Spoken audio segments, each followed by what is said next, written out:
नमस्कार, न्यूज 18 मध्य प्रदेश छत्तीसगढ़ देख रहे हैं आप। मैं हूं आपके साथ प्रशांत कटारे। एमपीसीजी सुपरफास्ट का रुख करें उससे पहले अहम खबर आपको बता दें कि जबलपुर में डेंटल कॉलेजों में डिग्री के नाम पर फर्जीवाड़ा हुआ है। 24 अपात्र छात्रों को प्रोविजनल डिग्री और मार्कशीट दे दी गई। एएफआरसी के निर्देश के बावजूद 24 अपात्र छात्रों को यह डिग्री दी गई। प्रदेश के 7 प्राइवेट डेंटल कॉलेजों पर अब गंभीर आरोप लग रहे हैं। तत्कालीन परीक्षा नियंत्रक विशाल भार्गव का ये कारनामा बताया जा रहा है। खुलासा होने पर मध्य प्रदेश आयुर्विज्ञान विश्वविद्यालय में खलबली मची है। कुलपति ने सभी छात्रों की डिग्री रद्द करने की बात कही है। साल 2016 में हुए एमडीएस सीट्स पर दाखिले का ये पूरा मामला है। दूसरे राज्यों के छात्रों को एमडीएस में प्रवेश दिया गया। तो ये बड़ी खबर है इस वक्त की जबलपुर से, जहां डेंटल कॉलेजों में डिग्री के नाम पर बड़ा फर्जीवाड़ा सामने आया है। ये है कि एफआरसीएस ने 21/5/2019 को 24 लोगों के एडमिशन निरस्त की थी एमडीएस के लिए, और उसकी जानकारी तत्कालीन कुलपति आर.एन. शर्मा साहब को भी दी थी। तत्कालीन कुलपति ने 6/6/2019 को इनके 24 लोगों के रिजल्ट और परिणाम रोकने के लिए कर दिया और निरस्त कर दिया। नहीं, ये पुराना मामला है, मेरे आने के पहले का है और पिछले साल का है। एमडीएस के कुछ छात्र थे जिनको एएफआरसी ने ये कहा था इनका रिजल्ट ना निकाला जाए, तो उसका जिस कारण से भी रिजल्ट निकल गया, करीब 24 छात्र हैं। जैसे संज्ञान में मेरे आया तो मैंने उसको एग्जीक्यूटिव काउंसिल में रखा। सभी का ये मत था काउंसिल में कि इसको कैंसिल कर दिया जाए। हमने उसको रिजल्ट को कैंसिल कर दिया। प्रतीक अवस्थी जुड़ गए और जानकारी के साथ। प्रतीक, जिन छात्रों का एडमिशन ही निरस्त कर दिया गया उन्हें मार्कशीट और डिग्री कैसे दे दी गई? एक नाम जरूर आ रहा है विशाल भार्गव का, लेकिन क्या एक ही शख्स के जरिए पूरा खेल हुआ है या फिर और लोग भी इसमें शामिल हैं? प्रतीक। नहीं, बेशक प्रशांत, इसमें कुछ और चेहरे हैं जो बेपर्दा होना बाकी हैं और एक बड़ा फर्जीवाड़ा है और कहीं ना कहीं व्यापम घोटाले की याद हमें फिर से दिलाता है। तो मेडिकल विश्वविद्यालय में मेडिकल डिग्री स्कैंडल जो है उसका आज कहीं ना कहीं पर्दाफाश इस पूरे मामले में हुआ है। तत्कालीन परीक्षा नियंत्रक है विशाल भार्गव, डॉक्टर विशाल भार्गव। बहरहाल ये वापस अभी ग्वालियर चले गए हैं, लेकिन जिस समय ये पूरा कथित रूप से षड्यंत्र रचा गया उसमें कई और जो है इनके मददगार रहे ही होंगे। और इस पूरे मामले में जो कुलपति है विश्वविद्यालय के, उन्होंने जांच की बात कही है। जो भी व्यक्ति उस समय जिम्मेदारी पद पे रहा होगा उन सभी को उन्होंने नोटिस जारी कर दी और पूरे मामले में जवाब तलब किया है। हाल फिलहाल जो 24 मार्कशीट और डिग्री जो जारी कर दी गई थी उन्हें निरस्त तत्काल रूप से कर दिया गया है। लेकिन बेशक कहीं ना कहीं व्यापम घोटाला जिसकी कहीं ना कहीं अभी तक छाप मध्य प्रदेश में लगी हुई है, तो मेडिकल सीट पर फर्जीवाड़ा और मध्य प्रदेश के लिए कहीं ना कहीं कालिक सा बन गया और लगातार निरंतर ये जारी है। भले ही जितने भी फिल्टर लगा दिए जाए, लेकिन फर्जीवाड़ा करने वाले जितने कारस्तानी जो लोग हैं वो कहीं ना कहीं फलीभूत लगातार होते हैं और इस प्रकार के कारनामे करते रहते हैं। बहरहाल ये जो ताजा मामला है बेहद चौंकाने वाला है। अब देखते हैं क्या विश्वविद्यालय इसमें बिल्कुल प्रतीक, स्वाभाविक है कि अब इन 24 छात्रों की जो मार्कशीट है वो निरस्त कर दी गई है। ये छात्र ही, इनकी एडमिशन ही निरस्त कर दिया गया था, लेकिन इसके बावजूद भी इन्हें मार्कशीट और प्रोविजनल डिग्री थमा दी गई थी। बहुत शुक्रिया प्रतीक आपका इस पूरी जानकारी। आगे बढ़ते हैं, उधर खबर सीधी से है। बाणगंगा नहर में 2 नाबालिग बच्चे डूब गए हैं। दोनों नाबालिग सतना जिले के हिनौती गांव के निवासी बताए जा रहे हैं। सीधी के पिवराव चौकी पुलिस मौके पर पहुंची हुई है। नहर में डूबे दोनों बच्चों की तलाश में इस वक्त प्रशासन लगा हुआ है। सतना और सीधी जिले के बॉर्डर पर स्थित है बाण सागर नहर। सूचना के बाद भी मौके पर सतना की रामनगर पुलिस नहीं पहुंची। तो ये बड़ी खबर सीधी से, जहां बाण सागर नहर में 2 नाबालिग बच्चे डूब गए हैं और हालांकि इनकी तलाश में अब कोशिशें जारी हैं। सतना और सीधी जिले के बॉर्डर पर स्थित है ये बाण सागर नहर। सूचना के बाद भी मौके पर हालांकि जो रामनगर पुलिस है वो नहीं पहुंची है। 2 नाबालिग बच्चे बाण सागर नहर में डूब गए हैं। कैसे यह हादसा हुआ ये अभी तक साफ नहीं हो पाया है। हालांकि इन दोनों बच्चों की तलाश लगातार की जा रही है। क्योंकि नहर में बहाव तेज होता है, इस लिहाज से हो सकता है कि दोनों बहकर आगे निकल गए।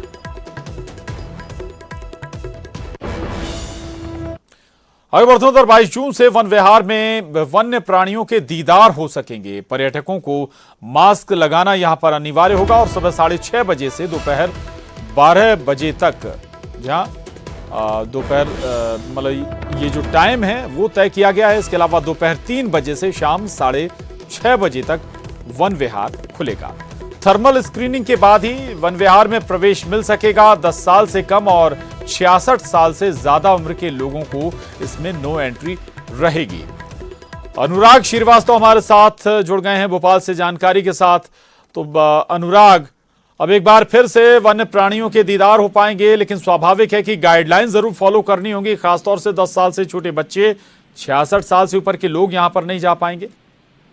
बिल्कुल प्रशांत, देखिए 1 जून से कई तरह की व्यवस्थाओं को अनलॉक किया गया है और उसी में अब भोपाल के राष्ट्रीय वन विहार को भी अनलॉक किया जा रहा है। हालांकि जो गाइडलाइन केंद्र सरकार के द्वारा जारी की गई है वो यहाँ पर भी लागू होंगी, यानी कि लोगों को वन विहार के अंदर जाने से पहले थर्मल स्क्रीनिंग से होकर गुजरना होगा और मास्क लगाना अनिवार्य होगा। समय भी निर्धारित कर दिया गया है ताकि वन्य प्राणियों को किसी तरीके का खतरा ना हो। इसी को लेकर तमाम तरह के उपाय वन विहार के अंदर कराए जा रहे हैं। तो कुल मिलाकर व्यवस्थाएं चाक चौबंद हो और लॉकडाउन के दौरान जिस तरह की वन विहार को बंद कर दिया गया था, वन्य प्राणियों को कहीं कोरोना का संक्रमण ना फैले, इसी के एहतियात के तौर पर ये कदम उठाया गया था।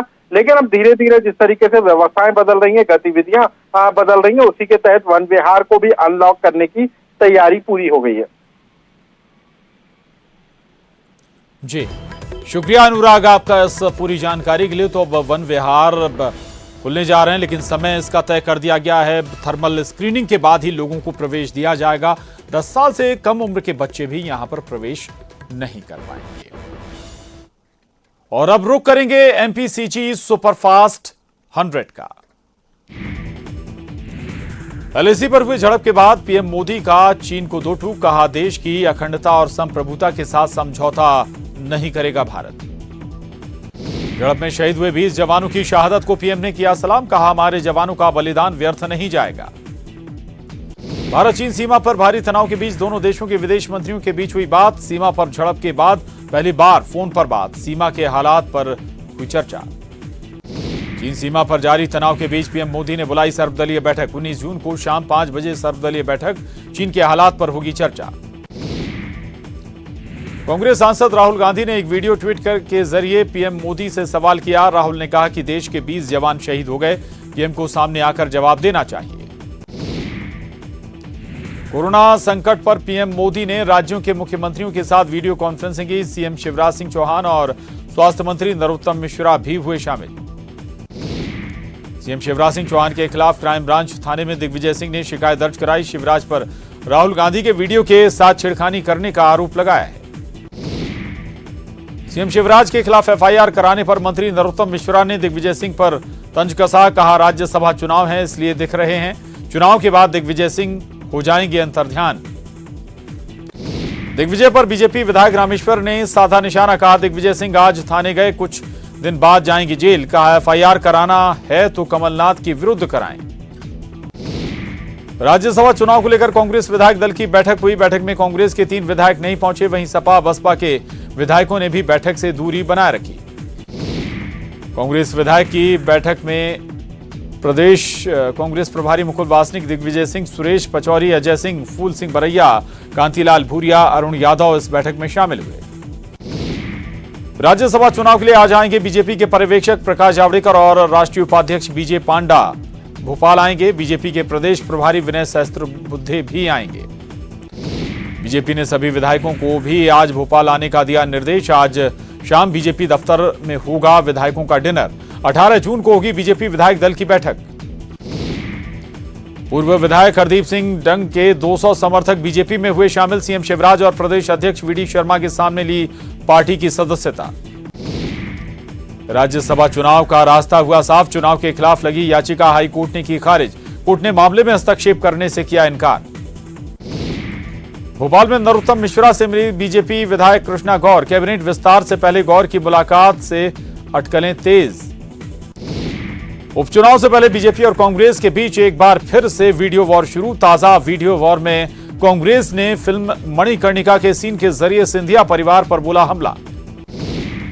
रानी लक्ष्मीबाई के बहाने ज्योतिरादित्य सिंधिया पर कांग्रेस का निशाना। महल के बाहर लगाया पोस्टर। लक्ष्मीबाई के बलिदान दिवस पर पोस्टर लगाकर दी श्रद्धांजलि। लखनऊ के मेदांता अस्पताल में भर्ती राज्यपाल लालजी टंडन की हालत गंभीर। लाइफ सपोर्ट सिस्टम पर हैं टंडन। मेदांता के डायरेक्टर राकेश कपूर ने दी जानकारी। नक्सलियों के शहरी नेटवर्क पर लगाम लगाने के लिए सीएम हाउस में बड़ी बैठक। मुख्यमंत्री के साथ गृह मंत्री और बस्तर के पुलिस अधिकारियों ने की रणनीति पर चर्चा। पिछली कमलनाथ सरकार की एक और योजना के शिवराज सरकार ने किया इसे निरस्त। अब प्रदेश में नहीं खुलेंगे श्रमोदय विद्यालय। प्रदेश के 6 जगहों पर खुलने थे श्रमोदय विद्यालय। श्रमिकों के बच्चों के लिए इन विद्यालयों को खोला जाना था। श्रम मंत्रालय ने निरस्त करने के आदेश जारी किए। शराब ठेकेदारों की याचिकाओं पर हाईकोर्ट में सुनवाई हुई। ठेकेदारों ने शराब दुकानों पर हो रही सरकारी कार्रवाई को रिकॉर्ड पर लेने की मांग की है। 23 जून को होगी अगली सुनवाई। छत्तीसगढ़ में 14,500 शिक्षकों की भर्ती प्रक्रिया पूरी करने के लिए रमन सिंह ने सीएम बघेल को लिखा पत्र। कहा, मार्च 2019 में जारी विज्ञापन पर अब तक नहीं हो पाई भर्ती। रायपुर में तालाबों के सौंदर्यीकरण का निरीक्षण करने पहुंचे मंत्री। अवंती तालाब, डबरी तालाब और तेली बांधा का मंत्री रविंद्र चौबे और शिव डेहरिया ने किया निरीक्षण। एलएसी पर हुई झड़प में रीवा के मनगवा का भी एक जवान शहीद हो गया। शहीद दीपक सिंह की शहादत की खबर मिलते ही गांव में मातम पसरा। लद्दाख में तैनात रीवा के जवान दीपक सिंह के शहीद होने की खबर जैसे ही गांव में पहुंची, गांव में मातम पसर गया। घर पर श्रद्धांजलि देने वालों का तांता लग गया। दीपक के पिता के मुताबिक रात 10 बजे दीपक के रेजिमेंट से फोन आया जिसमें दीपक के शहीद होने की जानकारी दी गई। दीपक के बड़े भाई भी सेना में तैनात हैं। एलएसी पर रीवा के जवान दीपक सिंह के शहीद होने पर सीएम शिवराज सिंह ने श्रद्धांजलि दी। ट्वीट कर लिखा, वीर शहीद के चरणों में विनम्र श्रद्धांजलि। पूर्व मुख्यमंत्री कमलनाथ ने भी ट्वीट कर रीवा के वीर सपूत को नमन किया। कमलनाथ ने लिखा कि चीनी सैनिकों से लोहा लेते हुए मातृभूमि की रक्षा के लिए अपनी शहादत दी। बीजेपी विधायक गोपाल भार्गव ने रीवा के शहीद जवान दीपक को नमन किया। उन्होंने ट्वीट कर लिखा कि ईश्वर परिजनों को दुख सहने की शक्ति दे। भारत चीन सीमा पर हुई झड़प में छत्तीसगढ़ के कांकेर का जवान शहीद। जवान गणेश कुंजाम का पार्थिव शरीर कल पहुंचेगा चरामा। गणेश कुंजाम के शहीद होने की खबर मिलते ही उसके गांव कुर्रा टोला में मातम पसर गया। शहीद के पिता और गांव वालों ने अपने लाल की शहादत को सलाम किया। कांकेर के शहीद जवान गणेश कुंजाम के घर जिले के एसपी पहुंचे। एसपी ने शहीद के परिवार को ढांढस बंधाया और कहा कि पूरा प्रदेश गणेश की शहादत को याद रखेगा। चीनी सेना के हमले को लेकर रिटायर्ड मेजर शमशेर सिंह कक्कड़ का बयान। कहा, चीनी सेना ने हमला किसी सिपाही की तरह नहीं बल्कि आतंकवादी या गुंडों की तरह किया है। जवानों की शहादत पर ट्वीट कर राजस्व मंत्री जयसिंह अग्रवाल ने जताया दुख। कहा, जवानों की शहादत पर मुझे गहरा दुख पहुंचा है। ईश्वर वीर जवानों की दिवंगत आत्मा को अपने श्री चरणों में स्थान दे। एलएसी पर बने तनाव की हर तरफ हो रही निंदा। पूर्व मंत्री सज्जन सिंह वर्मा ने केंद्र सरकार को दी सलाह। चीन को दिए बड़े प्रोजेक्ट बंद करने की सलाह। चीन के खिलाफ भिलाई में कांग्रेस के कार्यकर्ताओं ने चीन का झंडा जलाया। चीन के खिलाफ की नारेबाजी। शहीद हुए जवानों को दी श्रद्धांजलि। चीन की धोखेबाजी के खिलाफ देश भर में लोगों का गुस्सा। उज्जैन में बीजेपी ने किया चीन का पुतला दहन। चाइनीज सामानों का किया विरोध। इंदौर में बिजली विभाग बिना सूचना दिए शहर में काट रहा घंटों बिजली। विभाग की मनमानी से शहर के लोग परेशान। यहां वक्त एक छोटे से ब्रेक का है, फौरन लौटेंगे। देवगन, कोरोना का दौर चल रहा है। ये मुश्किल भरा दौर है। बावजूद इसके हम हर खबर आप तक पहुंचा रहे हैं। सोमवार को मैंने हिंदू पुजारियों के संगठन की तरफ से 1991 के place of worship special provision act यानी पूजा स्थल अधिनियम के खिलाफ सुप्रीम कोर्ट में दायर याचिका पर बहस की। इस दौरान एक पैनलिस्ट ने हजरत ख्वाजा मोइनुद्दीन चिश्ती का जिक्र किया। गर्मा गर्म बहस के दौरान मैं कहना कुछ चाहता था, लेकिन कंफ्यूजन के चलते गलती से हजरत ख्वाजा मोइनुद्दीन चिश्ती को लेकर मेरे मुंह से कुछ और निकल गया। हालांकि मेरी ऐसी कोई मंशा नहीं थी, इसलिए इसे भूल के तौर पर ही लेना चाहिए। अपनी इस भूल पर मैंने ट्वीट करके खेद भी जताया है, क्योंकि गरीब नवाज ख्वाजा मोइनुद्दीन चिश्ती में मेरी भी पूरी आस्था है। मैं खुद अजमेर शरीफ जाता हूं, उनकी जियारत करता हूं, इबादत करता हूं। फिर भी अगर मेरे बयान से किसी को कोई ठेस पहुंची है तो मैं इसके लिए खेद व्यक्त करता हूं। नमस्कार। और ब्रेक के बाद एक बार फिर रुख एमपीसीजी सुपरफास्ट 100 का। शिवपुर में शराब माफिया के गुर्गों ने आबकारी विभाग की टीम पर हमला कर दिया। 2 आरक्षक घायल हुए हैं। गाड़ियों में भी तोड़फोड़ की गई है। बुरहानपुर में पहली बारिश में बाईपास रोड बना तालाब। लोक निर्माण विभाग नहीं दे रहा ध्यान। कभी भी हो सकता है बड़ा हादसा। सतना में 5 साल की मासूम बच्ची के साथ नाबालिग लड़के ने दुष्कर्म की घटना को अंजाम दिया। पुलिस ने आरोपी को गिरफ्तार कर लिया। मासूम बच्ची को अस्पताल में भर्ती कराया गया है। कोरोना संकट में भोपाल में निजी अस्पतालों को करोड़ों का फायदा पहुंचाने के मामले में हाईकोर्ट में सुनवाई हुई। सरकार ने कोर्ट में जवाब देने के लिए 2 हफ्ते का समय मांगा है। सागर में एनएसयूआई के कार्यकर्ताओं ने चीनी सामान और चीनी सरकार का पुतला जलाया। कार्यकर्ताओं ने शहीद हुए जवानों के लिए 2 मिनट का मौन भी रखा। बैतूल में पूर्व सैनिकों और युवाओं ने शहीद स्मारक और कारगिल चौक पर गलवान के शहीदों को श्रद्धांजलि दी। युवाओं ने चीन का कड़ा विरोध करते हुए चीनी सामानों के बहिष्कार की शपथ ली।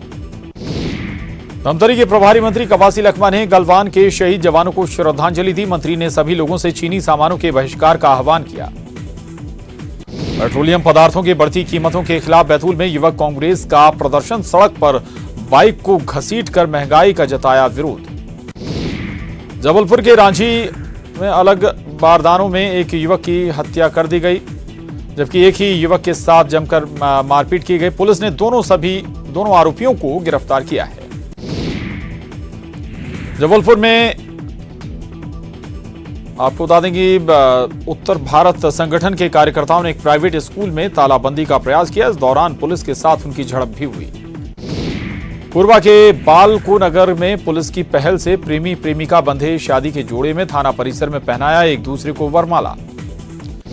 इंदौर में पति पत्नी के विवाद में पति ने खुद को मारी चाकू। इलाज के दौरान पति की मौत। जांच में जुटी राजेंद्र नगर पुलिस। बिलासपुर में क्वारंटाइन सेंटर में ठहरे मजदूर की मौत। मजदूर की मौत से मचा हड़कंप। जांच में जुटी पुलिस और स्वास्थ्य विभाग।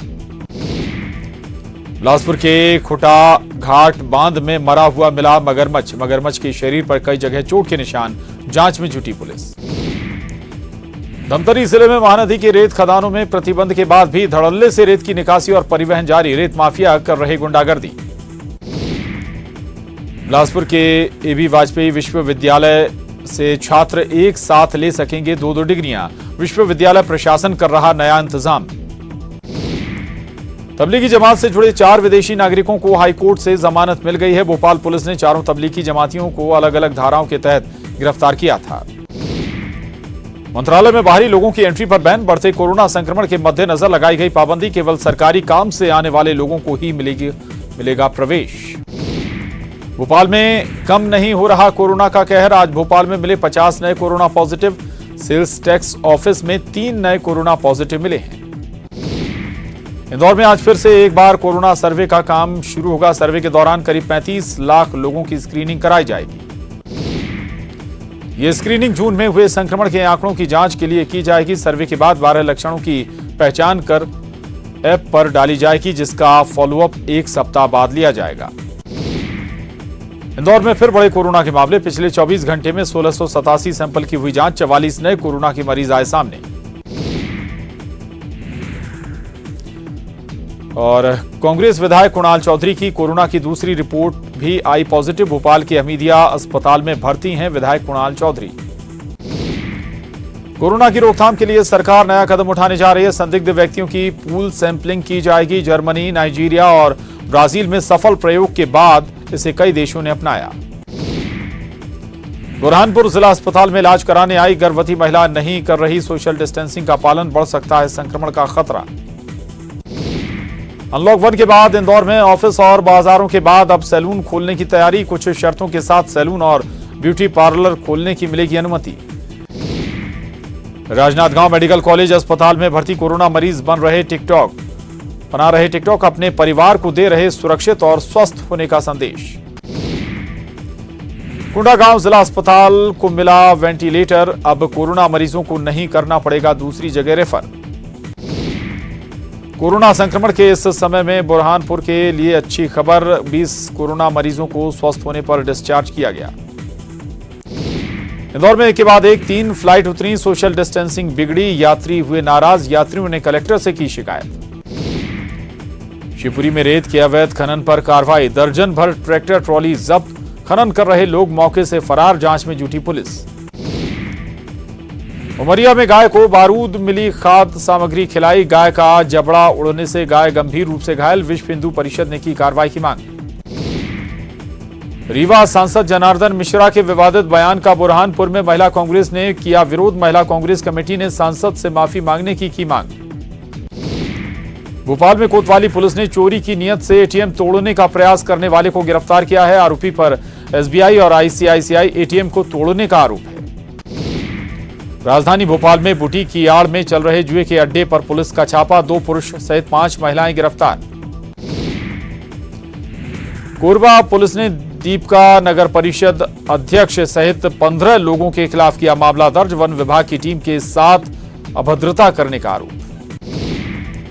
छतरपुर के छापर गांव में अनुसूचित जाति के दूल्हे को घोड़ी चढ़ना दबंगों को नागवार गुजरा, गांव के दबंगों ने घोड़े वाले के साथ की मारपीट, दूल्हे को घोड़े से उतारा। एमसीयू में यूजी और पीजी की परीक्षाएं स्थगित, 29 जून से होने वाली थी परीक्षाएं, सभी परीक्षाएं स्थगित की गईं, अब बाद में घोषित होगी परीक्षा की तिथि। सीधी में पुलिस ने 2 युवकों पर बीजेपी की शिकायत पर मामला दर्ज किया है, इन दोनों पर सीएम शिवराज के एक वीडियो को टेम्पर्ड करने और उसे सोशल मीडिया में वायरल करने का आरोप है। कोरोना आपदा को लेकर एमपी पुलिस की नई गाइडलाइंस जारी, थाने में आने वाले व्यक्ति पर प्रतिबंध लगाने की कोशिश। ग्वालियर में बोलेरो सवार युवकों ने राजेश गुर्जर को गोली मारकर घायल कर दिया, घटना पूर्व विधायक मुन्नालाल गोयल के बंगले के पास की है। मुरैना के रामपुर इलाके में सरकारी बोर से पानी भरने को लेकर 2 पक्षों में मारपीट में 7 लोग घायल, इलाज के लिए अस्पताल में भर्ती। आगरमालवा में एक किसान का रुपयों से भरा बैग चोरी हो गया, चोर सीसीटीवी कैमरे में कैद हो गया, मामले में कानड़ पुलिस जांच कर रही है। संक्रमण फैलने के डर से उच्च शिक्षा विभाग ने यूजी फाइनल ईयर और पीजी चौथे सेमेस्टर की परीक्षा को एक बार फिर आगे बढ़ा दिया है, परीक्षाएं स्थगित होने से प्रवेश प्रक्रिया फिर 2 महीने के लिए टल चुकी है। इंदौर जिले में मानसून ने तय समय से 5 दिन पहले दिया दस्तक, अरब सागर और बंगाल की खाड़ी में बने तूफान के कारण मानसून पूरे प्रदेश में जल्दी आया। छतरपुर में मामूली विवाद में चली गोली, घटना में एक व्यक्ति की मौत, 3 आरोपियों पर मामला दर्ज, चंदला थाना क्षेत्र की घटना। दमोह में छोटे पर्दे की जानी मानी कलाकार चाहत मणि पांडे का सनकी रवैया सामने आया, आरोप है कि टीवी कलाकार चाहत मणि पांडे ने अपने मामा के घर पर जाकर तोड़फोड़ की और जमकर हंगामा किया। मुरैना में बीजेपी नेता नरेश गुप्ता ने की खुदकुशी, चंबल नदी राजघाट पर कूदकर आत्महत्या की आशंका, मौके पर मिला बीजेपी नेता का स्कूटर। जबलपुर में पुलिस ने 10 जुआरियों को किया गिरफ्तार, 5,500 रुपए और ताश की गड्डी बरामद, सभी पर जुआ एक्ट के तहत कार्रवाई। रतलाम में कान में ईयरफोन लगाकर पटरी पर बैठना युवक का काल साबित हुआ, मालगाड़ी की चपेट में आने से युवक की मौत। धमतरी पुलिस ने जवानों को मानसिक और शारीरिक तौर पर मजबूत करने के लिए योग का सहारा लिया है, एसपी ने सभी थानों में योग सेशन शुरू करने को कहा है। मुख्यमंत्री भूपेश बघेल ने राज्य में 12 मासी खेती को प्रोत्साहित करने के उद्देश्य से खुले में चराई की प्रथा पर रोक लगाने और पशुधन प्रबंधन की व्यवस्था को बेहतर करने के निर्देश दिए हैं। बालोद में पहली बारिश में ही जलभराव, डोंडी लोहारा के खामतराई गांव में जलभराव के चलते ग्रामीणों को हो रही दिक्कत। पेट्रोल डीजल के बढ़ते दाम को लेकर राजनांदगांव में कांग्रेस ने अनोखा प्रदर्शन किया, कांग्रेस नेताओं और कार्यकर्ताओं ने बैलगाड़ी में सवार होकर किया प्रदर्शन। कवर्धा में फिर एक कोरोना पॉजिटिव मरीज मिलने की हुई पुष्टि, सीएमएचओ ने इसकी जानकारी दी, संक्रमित महिला मजदूर है जो बाहर से लौटी थी।